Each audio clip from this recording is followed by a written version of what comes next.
من الشیطان الرجیم بسم اللہ الرحمن الرحیم وبہ نستعین وہو خیر المعین اللہم صلی علی محمد وآل محمد بسم اللہ الرحمن الرحیم ثم اتموا الصیام الی اللیل اللہم صلی علی محمد وآل محمد۔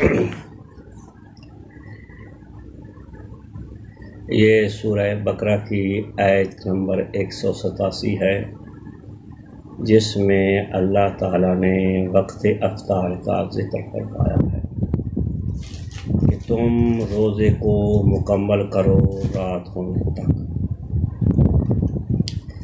اب دیکھنا یہ ہے کہ رات کس وقت ہوتی ہے، اور رات کے بارے میں ہمارے علماء امامیہ کیا فرماتے ہیں۔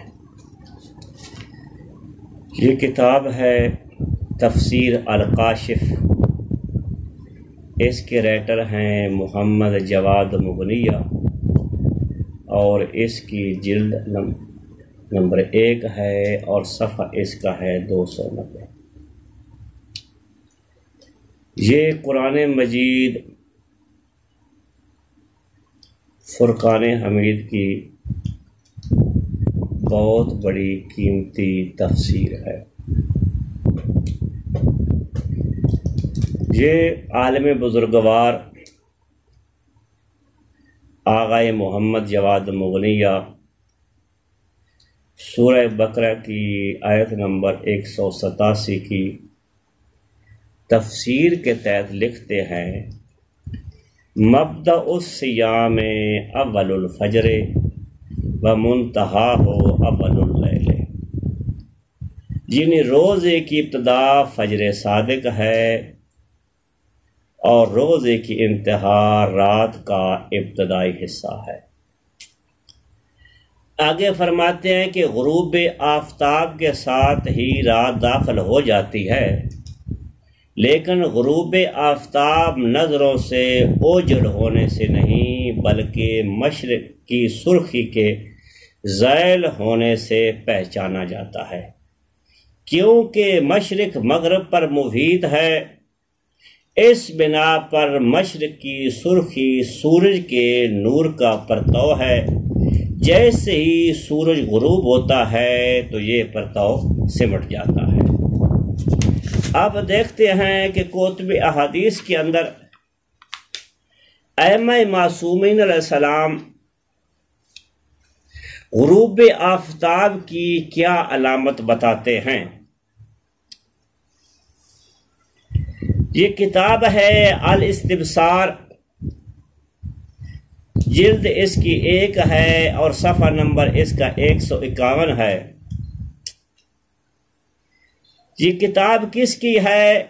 یہ کتاب ہے شیخ طیفہ ابو جعفر محمد بن حسن طوسی، اور اس عالم بزرگوار کی وفات جو ہے وہ ہوئی ہے 460 ہجری میں۔ اس میں برید بن معاویہ حضرت امام محمد باقر علیہ السلام سے نقل کرتا ہے، قالا کہ امام علیہ السلام نے فرمایا: اذا غابت الحمرۃ من هذا الجانب، یعنی من المشرق، فقد غابت الشمس من شرق الارض ومن غربها۔ امام علیہ السلام فرما رہے ہیں کہ جب مشرق کی طرف سے سرخی زائل ہو جائے تو مشرق اور مغرب دونوں سمتوں میں آفتاب غروب ہو جاتا ہے۔ دوسری روایت، یہ کتاب ہے فروع کافی، جلد اس کی 1 ہے، صفحہ نمبر اس کا 142 ہے۔ یہ کتاب ہے ابو جعفر محمد بن یعقوب کلینی رحمت اللہ و رضوان اللہ علیہ کی۔ یہ اپنی اس کتاب میں ابن ابی عمیر سے روایت نقل کرتے ہیں کہ ابن ابی عمیر بیان کرتا ہے کہ امام جعفر صادق علیہ السلام نے فرمایا غروب آفتاب کے ساتھ روزہ افطار کرنے کا وقت ہو جاتا ہے، کو دیکھنا چاہتے ہو کہ غروب آفتاب کی علامت کیا ہے، تو امام فرماتے کہ تھوڑی دیر پہلے غروب آفتاب سے پہلے آپ قبلہ کے بالمقابل کھڑے ہو جائیں اور مشرق کی سمت سے بلند ہونے والی سرخی کو دیکھتے رہیں۔ جب وہ سرخی سر سے مغرب کی طرف ڈھل جائے روزے کی افطار کرنے کا وقت ہو جاتا ہے، اور روزہ دار کو چاہیے کہ اس وقت وہ روزہ افطار کرے۔ ان روایات سے ثابت یہ ہو رہا ہے کہ غروب آفتاب اس وقت ہوتا ہے کہ جب مشرق کی جانب سے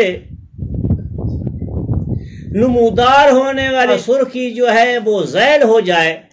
جب وہ سرخی زائل ہو جاتی ہے تو سورج مکمل طور پر غروب ہو جاتا ہے۔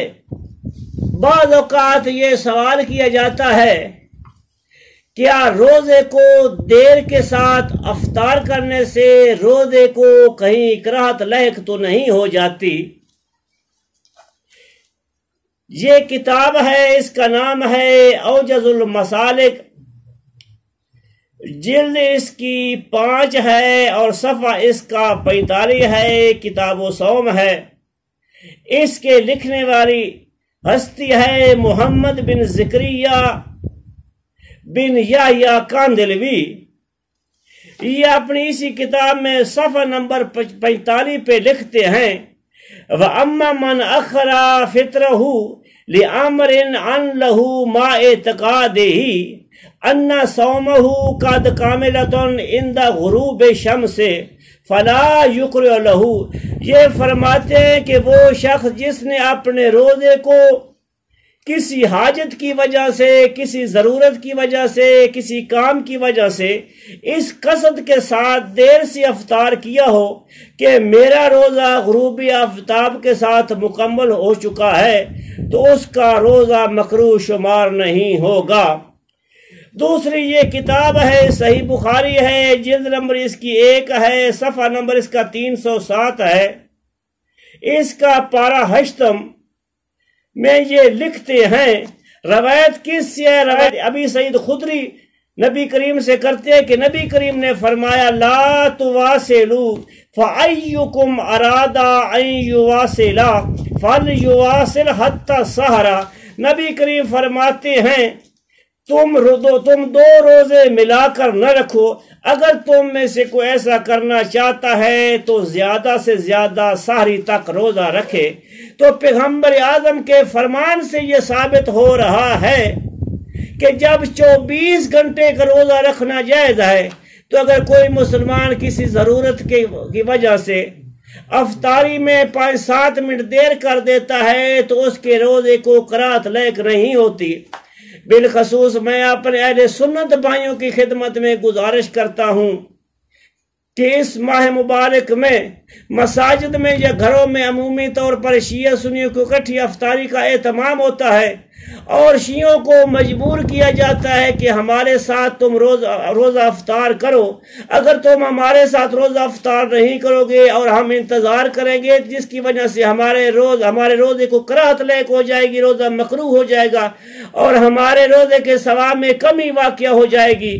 میں ان صاحبان سے کہتا ہوں کہ آپ کی علماء کرام نے بتا دیا کہ ضرورت کے تحت روزے کو دیر سے افطار کرنے میں کوئی حرج نہیں ہے، اور پیغمبر اعظم نے تو یہاں تک فرمایا ہے کہ 24 گھنٹے کا روزہ رکھنا بھی جائز ہے۔ تو جب 24 گھنٹے کا روزہ رکھنا جائز ہے تو اگر اس روزے میں 9-10 منٹ کی اگر دیر بھی کر دی جائے تو کون سا حرج لازم آتا ہے؟ آخر دعوانا ان الحمدللہ رب العالمین۔